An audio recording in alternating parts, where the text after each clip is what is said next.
Amid a fallout with Big Pharma over drug pricing in the UK, just last week, Merck walked away from a £1 billion facility it had planned in London and pulled its research activities altogether. And now Eli Lilly, Sanofi and AstraZeneca are all rethinking their investments in the country.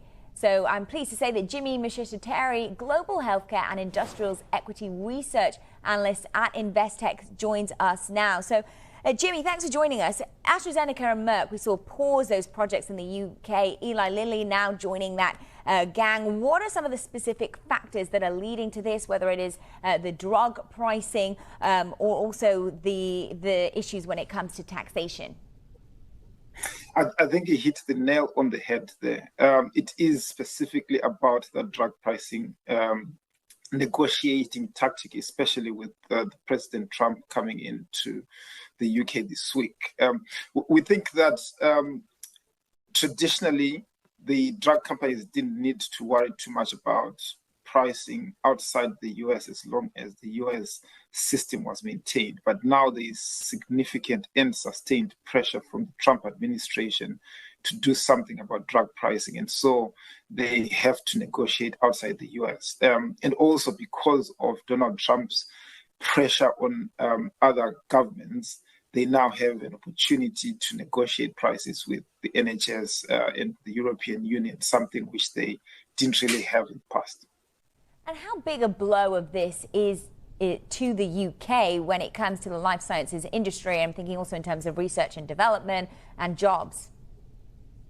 It's a big blow. It is a big blow because the way to think about it is it's an ecosystem, right? So you've got an R&D center, and then you've got jobs that are directly connected to that R&D center. But if anything comes out of that, there will be manufacturing jobs, distribution jobs, advertising jobs, and so on. The chain goes on. So all that does get impacted if it doesn't come through.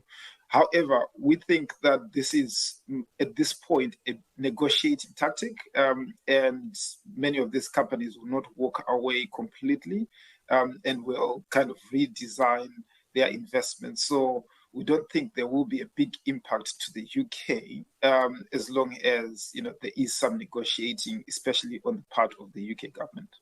You mentioned that it's more of a negotiating tactic. So do you think, though, we're going to get other firms that also kind of join this gang, other large companies that may be pulling back on investments in the UK? Or is it, as you say, more of a tactic?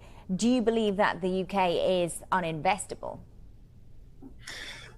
No, I was at a conference in Las Vegas a few weeks ago, a healthcare conference, and there was a panel hosted by some of the lobbyists on Capitol Hill.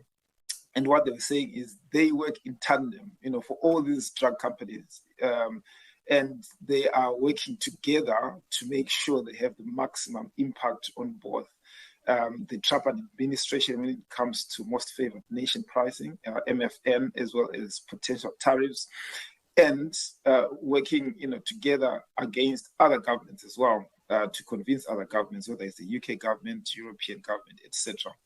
So we think that this is something that we'll see from all the companies. It will be announced perhaps as a series, but they are all working together because they all benefit, or they all get hurt at the same time. As to the question of whether the UK is uninvestable, we don't think that. We think the UK is a fantastic place to invest, which is why you get all these big companies here anyway. And it's not just because of the government rules, but it's also because of our fantastic world-class scientific base. So, if you want to set up an R&D center, you need to have the talent. And, we've got some of the best universities in the world, which churn out this talent. We've got capital markets which are able to raise capital. We've got skilled labor in terms of setting up some of these labs, manufacturing, regulatory processes, etc., etc. So the UK is in a fantastic position to be able to use this position to further research and to win some of this work. They just have to play ball, because right now it's charging some of the lowest prices in the OECD countries, and so that needs to change if they want to continue to be competitively advantaged relative to other OECD countries. And Jimmy, I was also reading that there's a bunch of startups in the UK that are using AI for drug discovery. So it made me think, are these companies, are they potentially turning their back on the UK at the wrong moment? Yes, it's interesting. AI in healthcare has got a lot of promise, but thus far, it hasn't really turned out as quickly as everyone thought it would be. And it's because the human body has got very complex biological systems.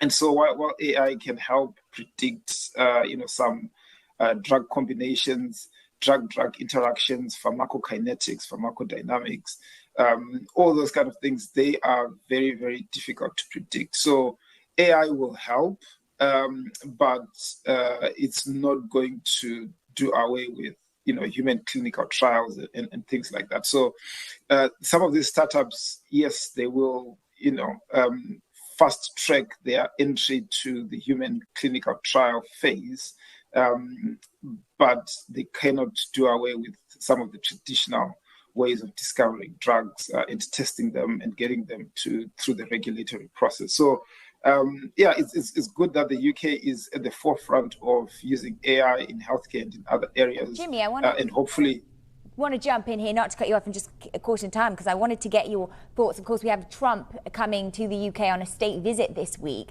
And of course, we've seen him really pressurizing when it comes to the drug prices here. He wants them to raise the prices in Europe, lower them in the US. Do you think this is going to be a point of contention this week when he comes on this state visit? 100%. I think this is one of the areas for discussion. So defense and healthcare, I think, are the two big areas where the Trump administration has a lot of leverage, and they will use that leverage. If you remember, the Trump administration gave the 17 biggest biopharmaceutical companies a deadline of the 29th of September to come up with binding commitments regarding drug pricing. And so this is a big opportunity to do that. And it will be on the table without a doubt. Right. And of course, there'll be an emergency meeting of Science, Innovation and Technology Select Committee for tomorrow to discuss this drug pricing issue. So we'll have to watch and see anything that we get from that. Thank you so much, Jimmy Muchechetere, Global Healthcare and Industrials Equity Research Analyst at Investec.